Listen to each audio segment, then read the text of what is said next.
This is Gareth Southgate, and this is the Three Lions podcast.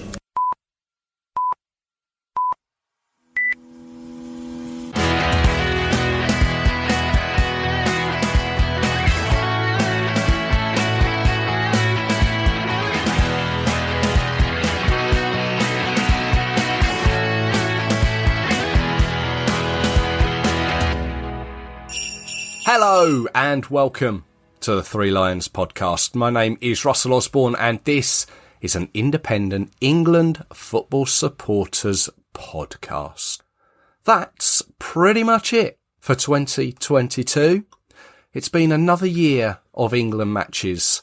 Some very big highs, an almost, and a couple of very lows. As Christmas and 2023 approach, as I like to do, it's that time to take a look back over the year. Once again, with a couple of friends of the podcast, and I'll bring them in very soon. What with the World Cup having finished, it seems very strange to feel that we've had two major men's finals within the space of 2 years. Now, unless FIFA get their way with having the World Cup every 2 years, then I doubt we'll see that scenario again.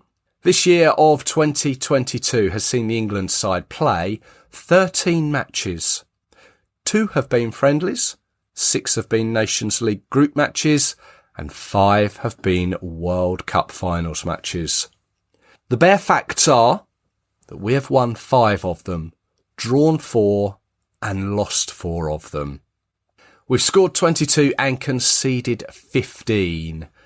There have been 12 different England goal scorers. Tell you what, you have the length of this podcast to try and come up with all of those 12 goal scorers. I'll tell you at the end. Now, I make it that Gareth Southgate has fielded 37 different players over those 13 matches.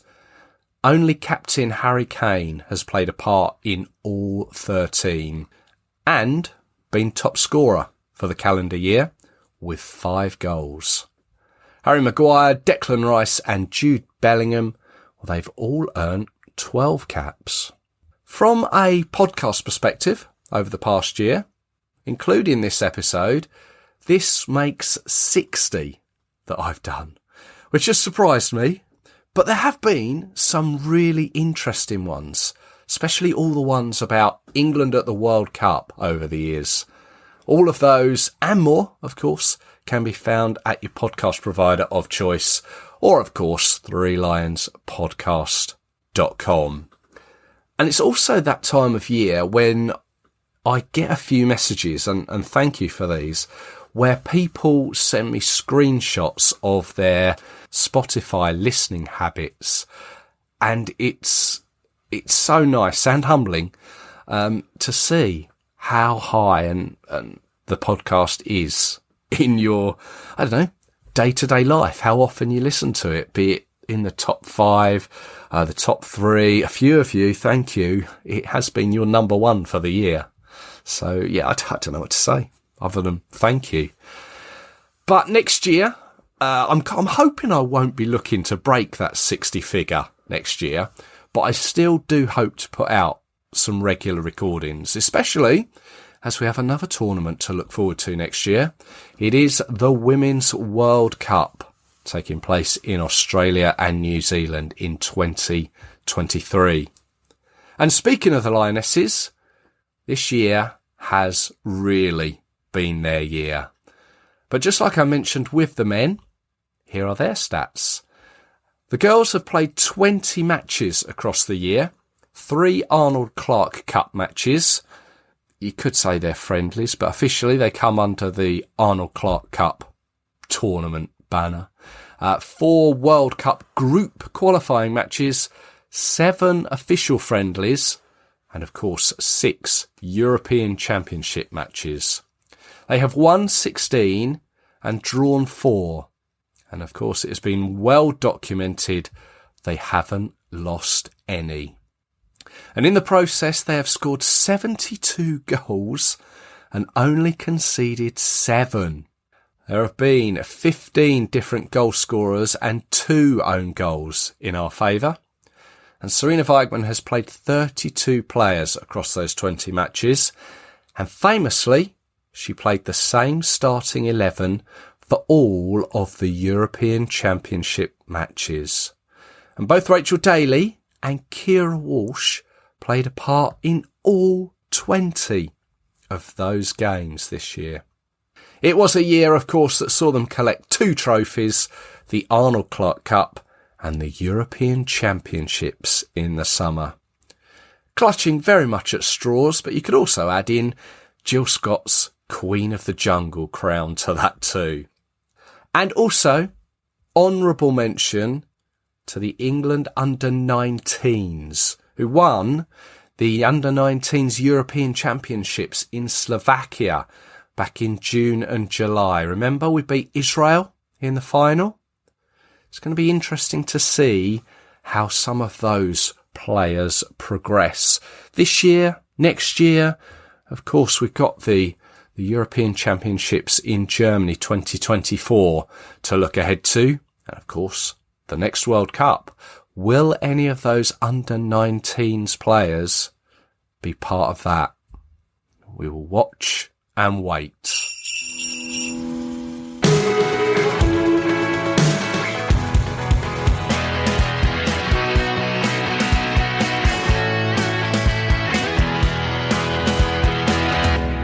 So, what a year it's been, and here to go through it all with me is Aidan Smith from threelions.net and Gary Lambert from Channel England Football over on YouTube. Hello, guys. Hello. Hi, you all right? Yeah, I'm very well, thank you. Yourself? Yeah, good, thank you. Yeah, Merry Christmas to you and your listeners. Thank you. Likewise to you. Now, we're gonna go through the year here. I'm gonna start by asking you sort of both the same question. We'll go with Aidan first. Sort of a double-edged question. What were your expectations for this year, following last year? And if I'd have said to you at the beginning of the year, you've got 13 games and you've got 5 wins within it, 4 draws, 4 losses, how would you have taken that? Well, regarding the first part of your question, I remember sitting here with you last year, looking back on 2021, and I think we were all in agreement that it was the best year in England's history, calendar year. Obviously, regardless, apart from we didn't quite win it, but we played. I think it was 21 or 19 games, conceded only 5 goals. In the Euros, we conceded only 2, none from open play. We broke the record for the number of goals scored in a calendar year for England. It was previously 38 in 2019 under Southgate. And then we broke it by reaching 52, which was obviously a huge margin. And I think, to be honest with you, we felt that the only negative was that we didn't take that trophy home. And actually, if we had taken that trophy home, all the year in a package is pretty much the perfect calendar year.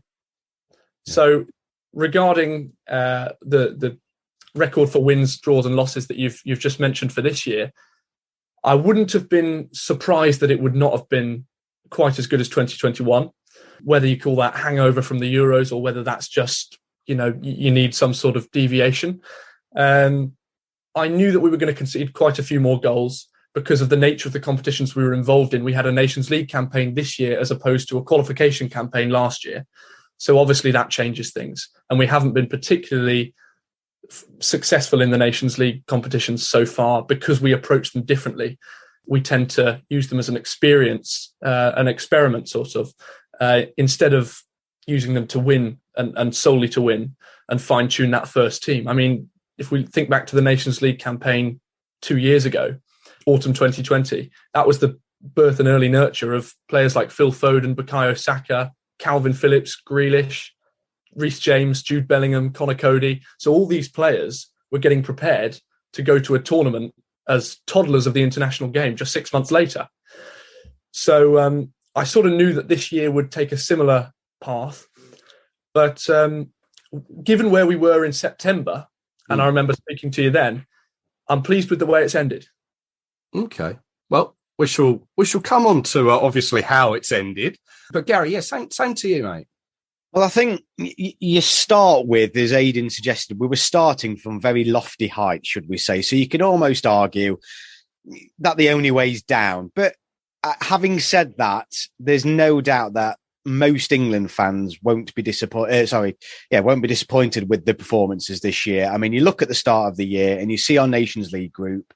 It was obviously going to be a very tough group, but one you would expect us to have done better in. Italy, as we knew by the time the Nations League had kicked off, weren't going to the World Cup. So they very much looked beatable compared to what they were following the European final loss. Germany were still even though they were in transition, it was still a Germany team that we had beaten in the Euros and relatively comfortably not too long ago. And obviously Hungary, everyone just expected us to beat Hungary. So on paper, you're looking at it and it looked like a tough group. Obviously it didn't turn out that way. But there's no doubt that Nations League campaign, just first and foremost, was an utter disaster, a complete and utter disaster. And I think, given England's trophy cabinet, I do not agree with England fans who call the Nations League a Mickey Mouse tournament. And I don't agree the way, if this is what Southgate and the players have done in treating the competition as a warm-up for the World Cup. I just do not agree with it at all. And I don't buy it as an excuse, because we need to be winning trophies. We all know as fans, England beating teams within the top 10, top 15, winning trophies is a huge barrier and a monkey we can't get off our back. And this Nations League, I see it as another opportunity to do so. And we just didn't, I mean, you can either say we didn't bother or we just didn't turn up. It was probably a mix of both, really. So the Nations League campaign for me was just unacceptable. And as we all remember, it was that bad that at the end of it, most people were calling for Gareth Southgate probably to be sacked before the World Cup even started. So that gives a feeling of how England were doing almost up until October time, November time, going into the World Cup. And then we go into the World Cup off the back of that 3-3 mixed game against Germany, should we say. That was on the verge of being a disastrous night, but actually turned into something to build optimism around, should we say, because we were getting heavily beaten at one point. We go into the World Cup and we have performed well. I'm not one of them where we say we've just beat a load of Mickey Mouse teams. We haven't. There's the African Cup of Nations champions there. So there was we've put in some good performances. We were the top scoring nation going into that game with France, so there was plenty to be optimistic about. But it comes down to same old England, and I'm going to come across as quite harsh, but it's once again England fail coming up against a team where you should be saying we're probably going to be more competitive, and it's the tight games, the tight fixtures, and there's no way. I'm sorry, but there's no way at the beginning of this year I'd have taken relegation from the Nations League and quarterfinal in the World Cup after the Euros. I just wouldn't, even though the Nations League group was very challenging, and France are obviously looking like potentially becoming back-to-back world champions. I think if you're talking about England going to that next level to be an elite international team, it can't just be one good year, then we regress. This good teams do this year in, year out, and I think it's been a very poor year from England. Okay. Well, there's a lot to sort of unpick from there, from both of you in the space of what time we've got. And we're talking on the day of the World Cup final.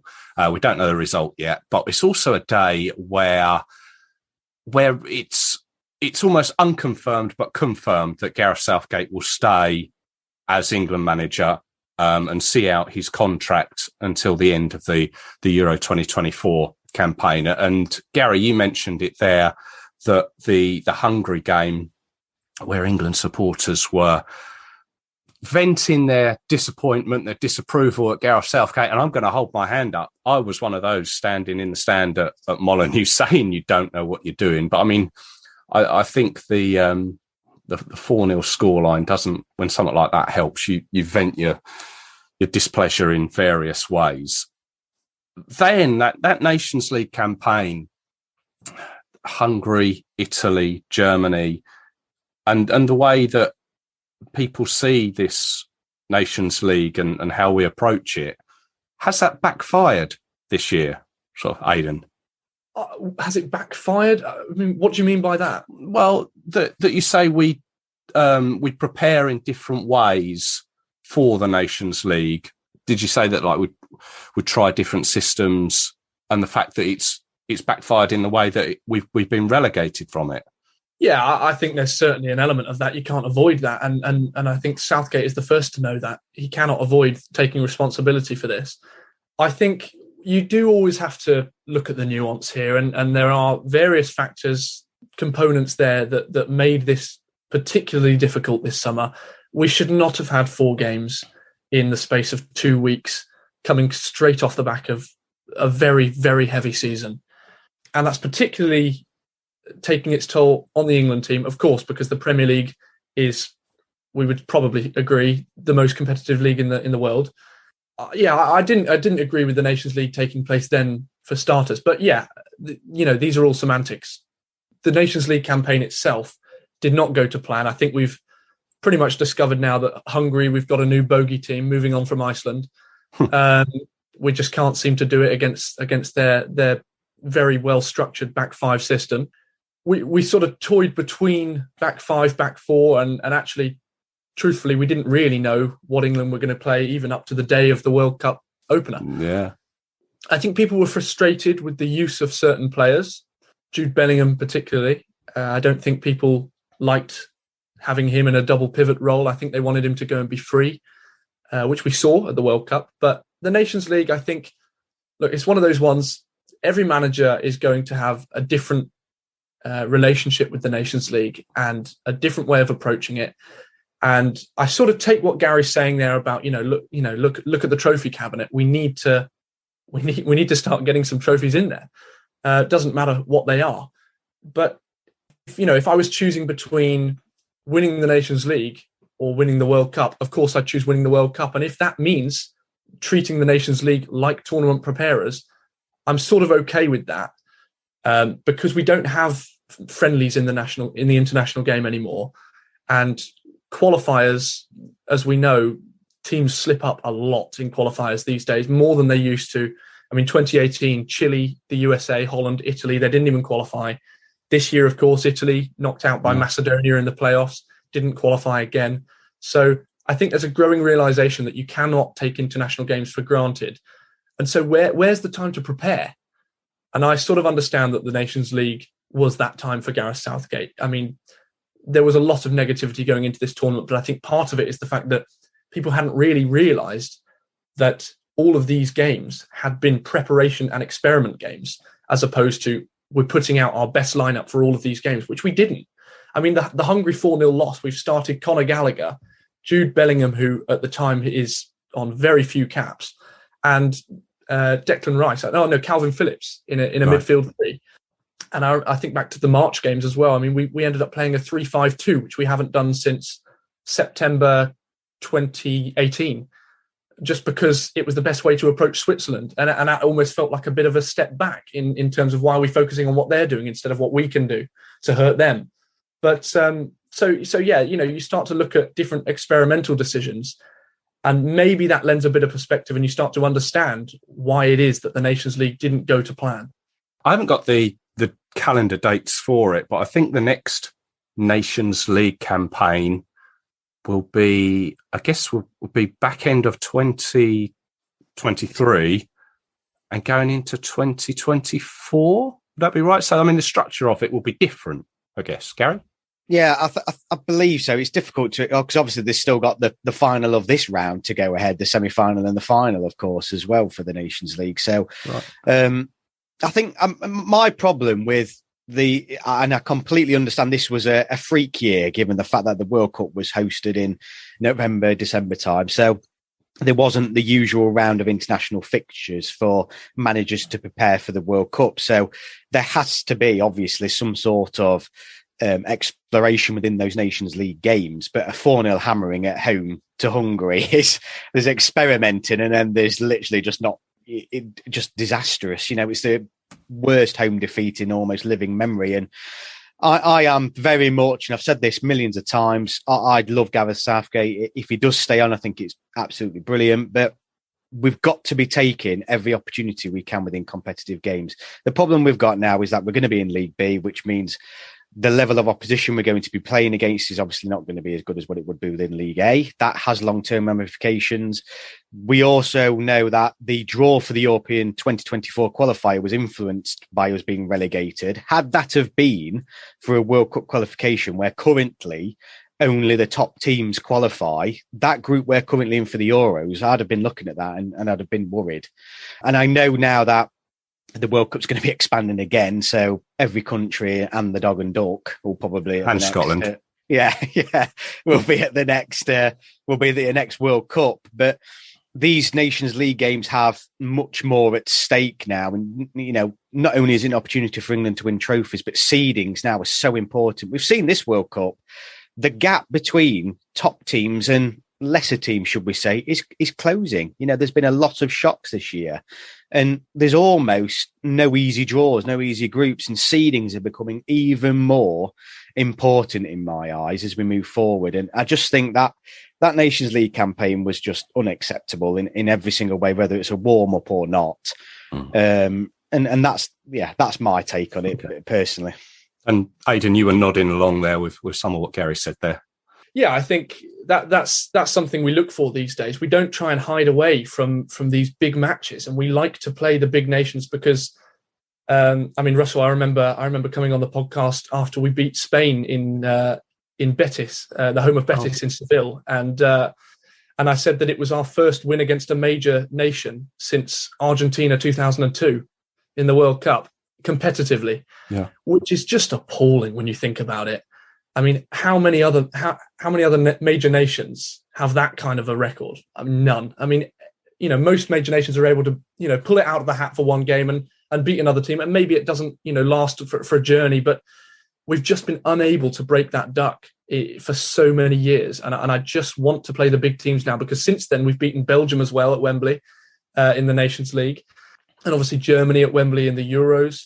And this was a big chance to beat France this year as well. And obviously in the Nations League, we couldn't quite do it. But you want to be playing the best teams, because England are one of the best teams in the world now. I'd say we're probably one of the top 5 in the world. And to be there deservedly, you have to have a portfolio of beating the best teams. So I totally agree that, if this was, if we hadn't been relegated, we would be in a much better position now in terms of playing the big teams. We now are going to be in Nations League B, and the sort of teams you're going to be playing there are sort of Austria, Romania sort of sides, which isn't ideal. I mean, England, will still, under Gareth Southgate, if he does stay, we think he will at the moment, there's no one I trust more to not take those fixtures for granted. He's very good at that, doesn't get too high with the highs, doesn't get carried away. So I think we would still take them very seriously, but I don't think they would offer us what we need at this moment in time, which is big matches. Okay, well, those big matches, hopefully not too far away in the future. But I'm just going to change sexes, as it were. And we'll come to the World Cup in a moment. But I want to just touch on the women's and how well they've done this year. It's been a phenomenal year for the Lionesses. It's one where they've proved that they can match the best in the world. A year where they've played 20 games, won 16, drawn 4, and only lost none. So they've got the winning mentality, haven't they? How's the Lionesses year been for you guys? Well, for me, it's night and day, isn't it, compared to the chaps? I think, and this is where the FIFA rankings are disgrace, I genuinely believe the English women's team are the best team in the world at the minute within that discipline. We include beating the United States this year, obviously the big one that have dominated women's football for an awful long time, but winning the Euros, beating Germany in the final, the goals England have scored, the record they've had this year, there's no doubt in my mind the English women's team now this year have gone on to be the best team in the world. And that Euros victory was excellent. It was absolutely fantastic. It was brilliant to see a senior England international squad lift the trophy at home. Yeah. So it was great. It was great medicine, should we say, for the chaps losing the penalty shootout the year before. And it was just the only worry is literally the only way almost for the English women's is down. Winning the World Cup is obviously another step. And at the minute, I would put England as favourites to do so. But the women have just been absolutely phenomenal. There's no other word for it. The records are almost ridiculous, really, aren't they? Particularly when you look at goals scored. So yeah, absolutely unbelievable. Yeah, I think Gareth hit the nail on the head there. I mean, what I've thought about this year, I mean, we've got the best manager in the world, Sarina Wiegman. We've got the best player in the world this year, Beth Mead. And what I've been thinking since that final, and obviously in the games afterwards, is when was the last time we saw, men or women, the best player in the world blending in with their team? They're not a standout player. That is credit to the team when you think about it. And I mean that in the sense that all the other players are of a very similar standard as well. And we must remember not to detract that from Beth Mead's quality. I mean, she has been the best player in the world this year. But everyone has chipped in. Everyone's got goals. And we're so ruthless. There is no game that we take as a sort of, sort of idle through it. And we've got half of the reserve squad on there just to get some minutes in. Look back at all of even the qualifiers that we've had this year, 10-0 victories, and we're getting 4 goals for Beth Mead, 3 for Ellen White, Stanway, Hemp, Toon, all of these players are getting on the score sheet pretty much every game. And the records that are going to be broken by these women over the next few years are just magnificent to think about. Yeah. There's another question sort of within it that you've mentioned Sarina Wiegman, and I don't even know if I want to bring this question up because it's so controversial. But obviously, what with Gareth Southgate and the sort of conversations that have been had over the past, 6 months. But Sarina Wiegman's Dutch and has won the trophy. Alf Ramsey is obviously English. Gareth Southgate's English. Alf Ramsey's won the trophy. Gareth Southgate hasn't. In a nutshell, are we bothered that Sarina Wiegman is foreign? I'm going to go out there and say that we'll probably get to the foreign manager section of this podcast a little bit later when we talk about Gareth Southgate. Okay, all right. But what I would say is I hear a lot of people talking about, should we get Wiegman in for the England job, or what's the Chelsea manager's name again? I've forgotten her name now. Emma Hayes. Emma Hayes, that's right. Should we get Emma Hayes into the men's game? And as much as I think, do you know what? They probably could do a really good job, and they're such great personalities for the sport. Perhaps they're better placed in the women's game purely because the women's game is growing so much at the moment. And if we end up snatching all of the best names from the women's game, it's going to go straight back downhill again. And it's almost going to become a feeder for the men's game. And I don't really want it to become that, because if we think back to the summer over the women's Euros, it wasn't, this is brilliant for women's sport. This is a great peripheral sporting achievement. This was the biggest thing on our minds, sporting wise, this summer. This wasn't women's sport. This was sport. And it was absolutely fantastic to watch. And it's because we're getting these huge faces involved now. And they're celebrities. They are celebrities, almost to the same scale as the men's players now. And I absolutely love that. And we must not damage that. Fair enough. Gary? I know I don't know if we'll come on to it later, but I'm torn. Growing up, I have consistently been said the English managers should be English. And I think that's the whole international aspect. I think, we're talking about the best what your country can offer. And I think that goes down to the manager.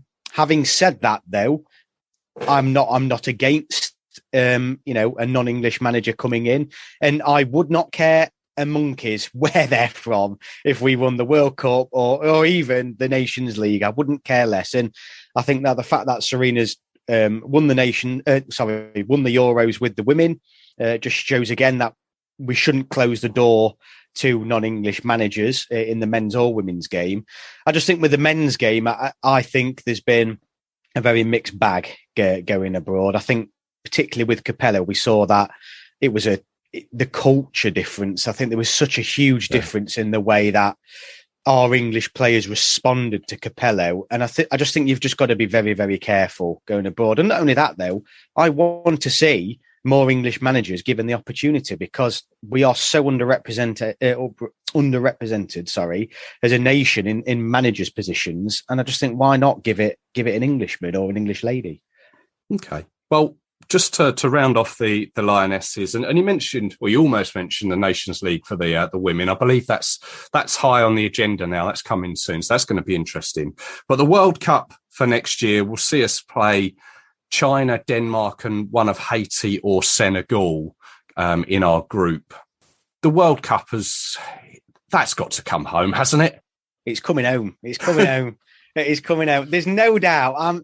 The teams we've beat this year on the women's game, we are the best team in the world at the minute. And I think the smart money is on England to bring that trophy home. I really do. It doesn't mean it's going to be easy. Please, no. I'm just saying that now. I'm not saying there's not going to be challenges, but the English women can beat every single nation, because they've done it this year. They've proven it.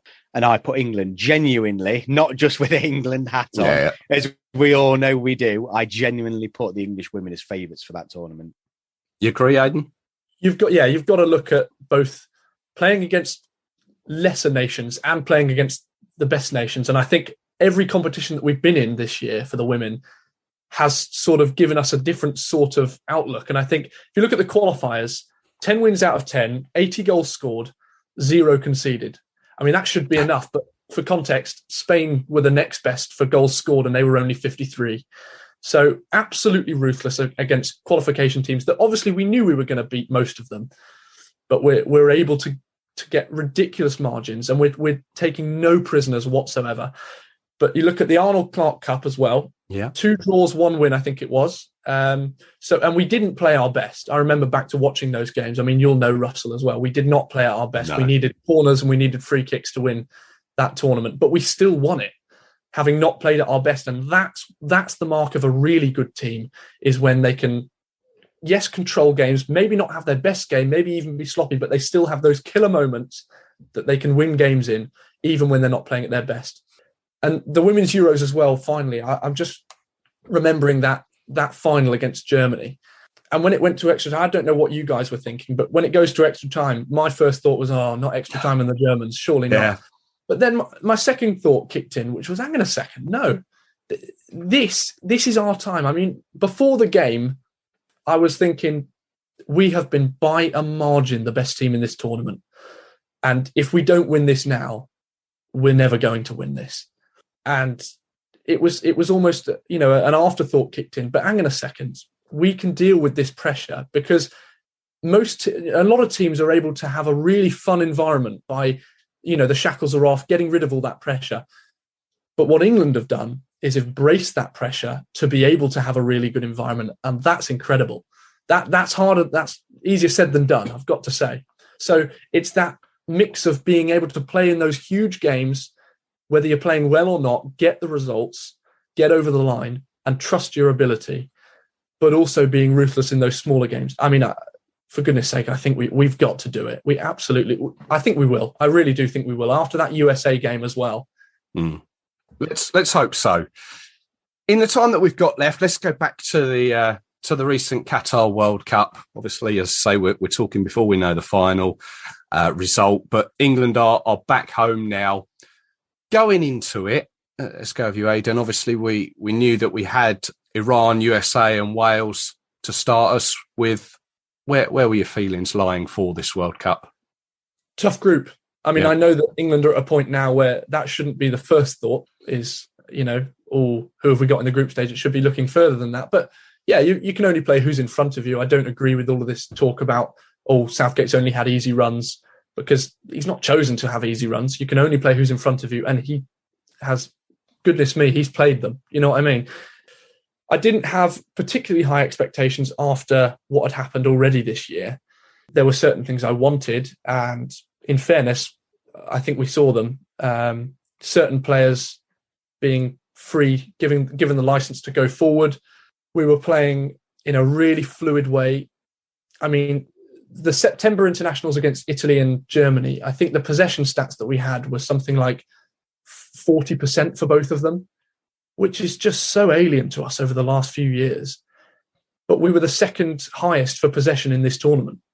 I think it was mid-60s or something like that, which is very impressive given where we were coming into the tournament. And that's exactly what we needed to do. The next step for this England team was to control big games, not to just snatch something, in a couple of minutes, but to control these big games. And I saw it against every team. And, don't make no mistake, every team that we played at this tournament was a big team, and we were ruthless. Just like I was saying about the women, we had no mercy whatsoever. That Iran game was just fantastic. The shackles were off, and we were just able to go and play. And it was, what was really pleasing was that it was I spoke to you after the Iran game, Russell. I said just this: it was the young players really stepping up, getting on the end of those chances, and there's something tangible for the efforts for those young players.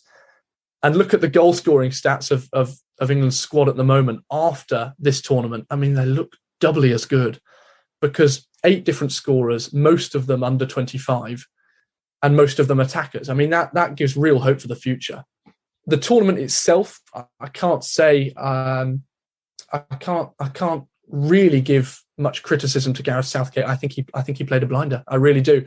And I think all of this talk about getting a new manager, I think a lot of that comes from boredom. England are not typically a nation who keep their manager for this long. But I think he's earned the right. He's earned the right to stay on as long as he wants to. I don't think the FA will sack him at any point. I think it'll be his decision to leave, and I think that could easily have happened this month. And it could still happen, but by the sounds of things, he's going to stay on.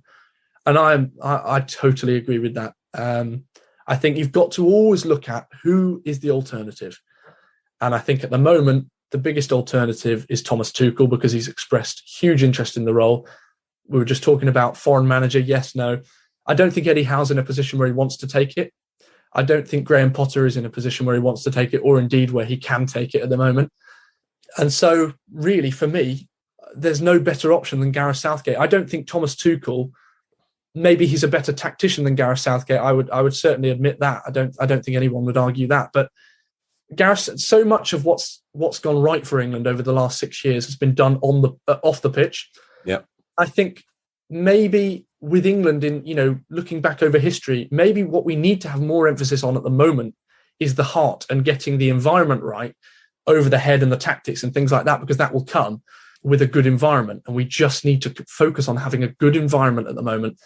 And, we've heard about Thomas Tuchel falling out with owners and, other members of staff and players and things like that.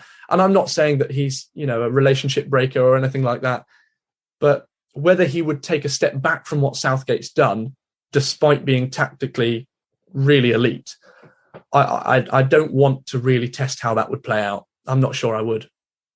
Well, thankfully, we won't have to decide on who takes the top flight England manager going forward, because this is the time we're actually recording at, that the FA, and you have to excuse me, Aidan, I had my phone on deliberately looking at this, but the FA have just announced in a tweet at FA spokesperson, message from FA CEO Mark Bullingham: "We are delighted to confirm that Gareth Southgate is continuing as England manager and will lead our Euro 2024 campaign. Gareth and Steve Holland have always had our full support and our planning for the Euros starts now." So we don't need to consider Thomas Tuchel then, do we?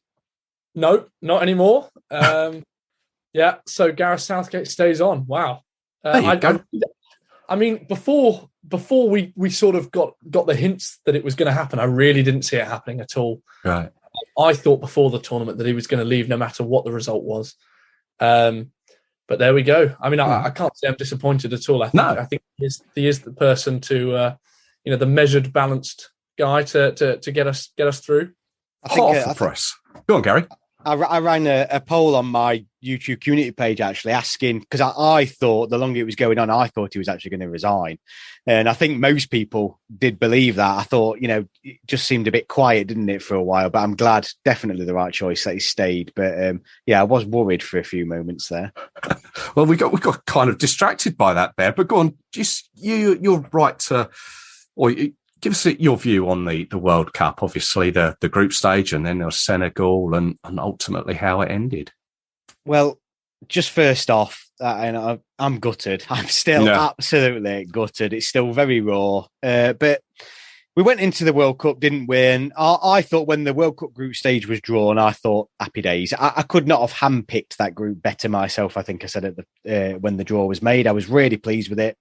But given the year we had as we got closer to the World Cup, I did start to think maybe we're going to struggle to get out of the group. But we didn't. We were brilliant, really, apart from the United States game, which was just awful. But the rest of we did what we needed to do. And we topped the group, scored goals. And England topping groups isn't something that we're used to. We don't have a great record of topping World Cup groups, so that can never be taken for granted. And we were playing good football. I mean, nobody called the 6-2 Iran victory. No, I don't care who you are. Don't matter what England fan.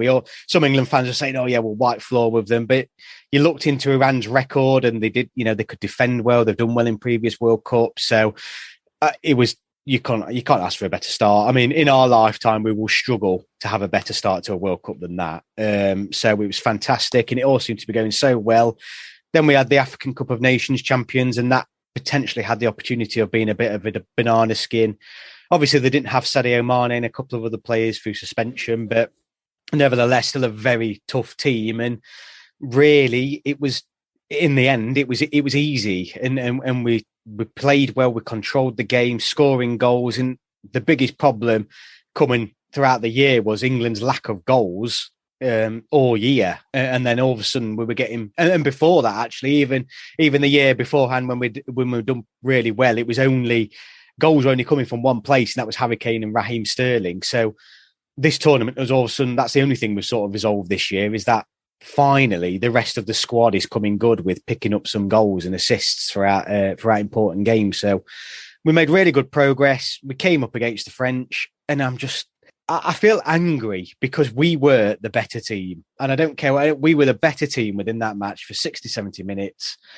But it was just England, just those 50-50 moments, we just cannot get over the line. But I don't blame Southgate for this at all. If we're the better team against French, which I believe we were the better team. I think one of the best performing teams throughout the World Cup. I think Southgate did all he could do for this tournament. And if you're looking at it, football is fine margins.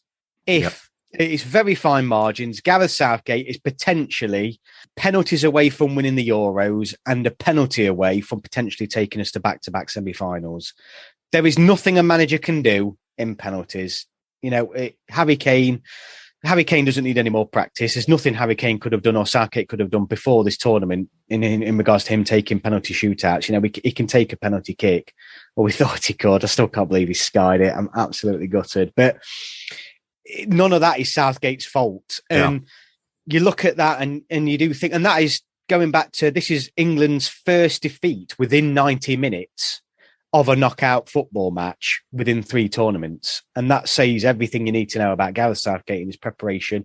We are traditionally very difficult to beat under Gareth Southgate at tournaments.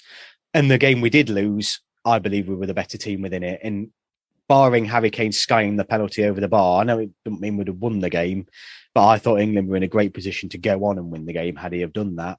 But it comes down to, again, and the reason why anger comes back to mind is because this would have been the year we'd have won it. I'm telling you, with that semi-final, and Morocco have been sensational and they were brilliant again last night, but you'd have really fancied England in that semi-final. And I think if we'd have beat the French and won that semi-final, I'd have fancied England genuinely in the final as well. And I'm just so gutted, because it's when will we just get that little bit of fortune or it's not always fortune, it's taking our own opportunities as well. We either shoot ourselves in the foot or the referee does us over traditionally. I think it was a little bit of a mix of both on the night. But the World Cup, it was disappointing, but I don't blame the manager. And that's why I think the news that we've got today is good that Gareth Southgate is staying on, because I think he's done all he possibly can. So yeah, hopefully Euro 2024, it's ours, lads. But it's a nice early Christmas present, isn't it? How about that? Yeah, definitely. I think this is the thing, though, isn't it? It's like everyone looks for a scapegoat, don't they? When we go out of the tournament, everyone wants there to be someone to blame because they don't want to admit that we did everything we could have done and that we weren't quite good enough. I'm not saying we weren't quite good enough, but because I think we were much better than France. I think we are better than France, and I think we played better than France. But sometimes nothing goes wrong, and it's just the way the game goes. 2-1, they scored 2, we scored 1, and it was just those moments. I mean, Giroud's header is heavily deflected off Harry Maguire. It's gone into the back of the net. That's football. Sometimes that happens, and I think people are they're caught up in the noise, and they fall victim to outcome bias, and you need to think back to before the game. And actually think back to the game itself. With that performance, if we go through, no one has a bad word to say. That would be, this is exactly what we needed. This is the next step for Gareth Southgate to dominate a big team and to get the win. And we did dominate a big team. And before that game, everyone was incredibly happy with the way this tournament was going. And so you cannot claim now that Southgate is, inept in any way. I think going into that game, we were the best team in the tournament. We'd scored the most goals. We had one of the best defensive records. If we win that game, I agree with Gary. I think we beat Morocco, because I don't think there's a manager and a team in the international game who's better at moving on from the highs and being focused on the next game and being professional in those moments. I don't think we take anything for granted, and I think we would beat Morocco. And then, as we all know, in a final, anything can happen, and we'll see what happens this afternoon. But sometimes it's nobody's fault, and I think this is definitely one of those times. The problem is Southgate isn't a popular man anyway, is he? He's not a popular man with a lot. Southgate could probably win the Euros and back-to-back World Cup, and you'd still get a large section of fans who think he's boring, is this, is that. And he's starting, for a lot of fans, not in a popular position anyway. And I just feel like with England now, we've got the best man in charge to move forward. And he's the best man for that crop of players. He relaxes this team. We've all got to remember where we started from and where we've been. And Aidan, you spoke about not being good enough, and we're not good enough, but it's not so much in the 90 minutes. It's in those fine 50-50 moments but we've never been good enough in those moments. So you can't point it at Southgate. This is an age-old England problem on those 50-50 moments in very important matches against a good opposition. It has never gone England's way. We have never just been able to, whether it's, a sending off, a penalty or an action from a certain player, we've always never been good enough in those particular moments. But this is the first time I have seen England where I believe we are good enough in terms of competing with a top team within a knockout game. We were the better team. And I cannot remember the last time England played a top nation in a knockout game of football. And I felt at the end of the game, we were the better team, truly. And I felt that. And I just feel it was lady luck, or, I don't know, English curse, whatever you want to call it, that didn't get us over the line. I think it's that thing about creating your own luck, isn't it? I think that's the hardest thing to do. And that's the thing that we didn't quite manage to do. I mean, we did do it in all the other games, maybe bar the USA. But I mean, we did create our own luck because we rode a storm and got a clean sheet even then. So it's about creating your own luck. And if anyone thinks that changing the manager is going to magically solve that, not at the expense of anything else, I'm afraid that's quite naive. I think once that luck does change, and we all obviously hope it does, then we may be on for a hell of a roller coaster, couldn't we? Absolutely. Yeah, 100%.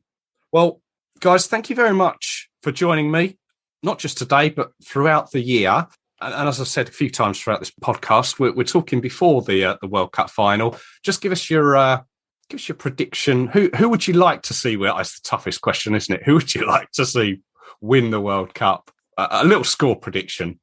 Oh, go on. I would say I'd much rather Argentina won it. Oh, we can't go 3-1 down on World Cups to France. Surely not. We'll go with Argentina. It'd be quite nice for Messi. I'm not one of these who thinks it's been a one-man show this tournament. I think they've all clubbed together. I think they've been absolutely outstanding, Argentina. Yeah, I'd like them to win it. I really would. Go on, Gary. I'm the exact opposite. I don't think there's an Argentinian alive that would ever pick England to win a final. So there's no chance I am picking Argentina.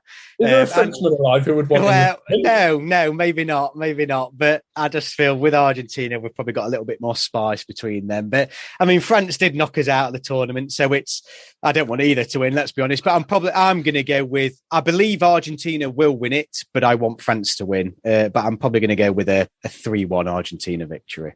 Okay. Well, as I've said before, I did predict Argentina to win it as right at the beginning of the tournament. I can't change now. I'm going to say that. And I did look. I apparently in a moment of maybe madness or genius, I don't know. I put 50p on Argentina to win it, and also 50p on Mbappe to be top scorer. So I may be quids in later. Yeah, that's not bad, mate. Not bad. Lots of the big spenders, but. You can buy a new house with that, Russell. Not around here, you can't. Guys, thank you very much for your time. It's been a fantastic year. I'll just take this opportunity to say Merry Christmas to you. All the very best for 2023, and no doubt we will speak in the new year. Hopefully, all positive regarding England. It's been a pleasure, Russell. Merry Christmas. Yeah, Merry Christmas, Russell. Thank you very much.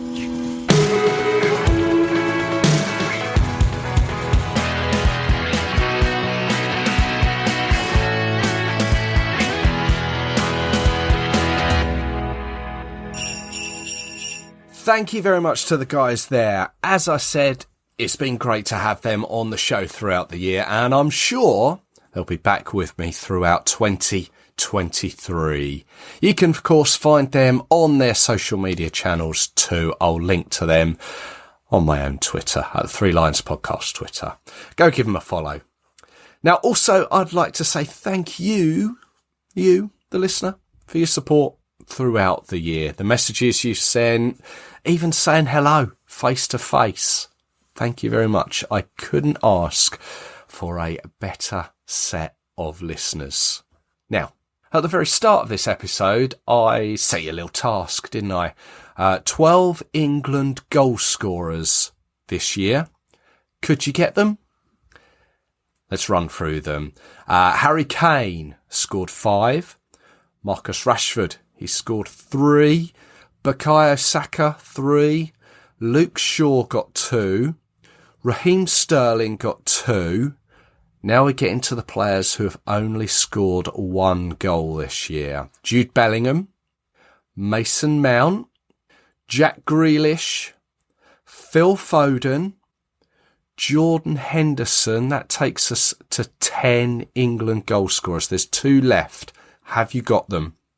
Tyrone Mings scored 1 and Ollie Watkins scored 1. Both of those were in the March game against the Ivory Coast. You'd forgotten about those, hadn't you? There's no prize for it, but if you got all 12, I doff my cap to you. Well, as it edges ever closer, I just wanted to wish you and your family an enjoyable Christmas and a peaceful and prosperous new year. Just a quick one. Off the pitch, I know some very good friends, true, genuine England fans, have had a tough year this year for various reasons. Wish you all the very best, and I know that 2023 is going to be a bright one for you. Keep your heads held high, stay positive, stay strong. There is plenty to look forward to on the pitch as well. We get up and we go again as we face Italy in March. Don't forget, we've got Scotland away next year too. And the Women's World Cup that's going to be a good one. Let's hope this time next year, all of the recent past seems like a distant memory. Thank you, as always, for your continued support. You can follow the show on social media. Just search Three Lions Podcast. And I will be back with you in January for another episode. Take care of yourselves. Stay safe. Cheers.